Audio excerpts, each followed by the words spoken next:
faire une histoire qui illustre que la place des organisations internationales, les OI, à Montréal, d'abord, ça ne date pas d'hier, et que la venue de la COP chez nous s'inscrit dans une longue tradition qui fait de Montréal une ville réellement internationale.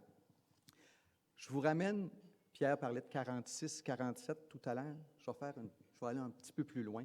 Je vous amène en 1940, au début de la Seconde Guerre mondiale. L'Organisation internationale du travail, comme plusieurs autres institutions des Nations unies, est basée à Genève, en Suisse, avec le mandat de faire avancer la justice sociale, de promouvoir ce qu'on appelait à l'époque le travail décent.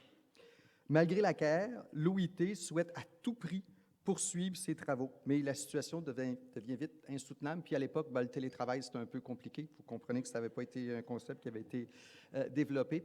Donc, qu'est-ce qui s'est passé? Le gouvernement canadien et l'Université McGill tendent la main aux délégués de l'OIT qui acceptent rapidement de venir s'installer chez nous.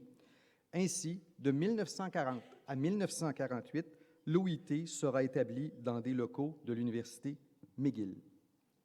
Pendant ce temps, une autre organisation est créée pour encadrer un secteur qui, à l'époque, est en pleine émergence, celui de l'aviation civile.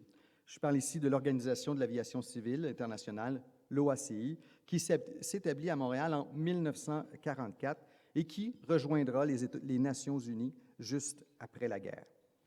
Ce détour historique a l'avantage de nous montrer la profondeur de la racine des OI à Montréal. Aujourd'hui, on compte quelques 70 organisations internationales dans la métropole, ce qui fait de Montréal la troisième ville pour les OI dans les Amériques et clairement la première au Canada.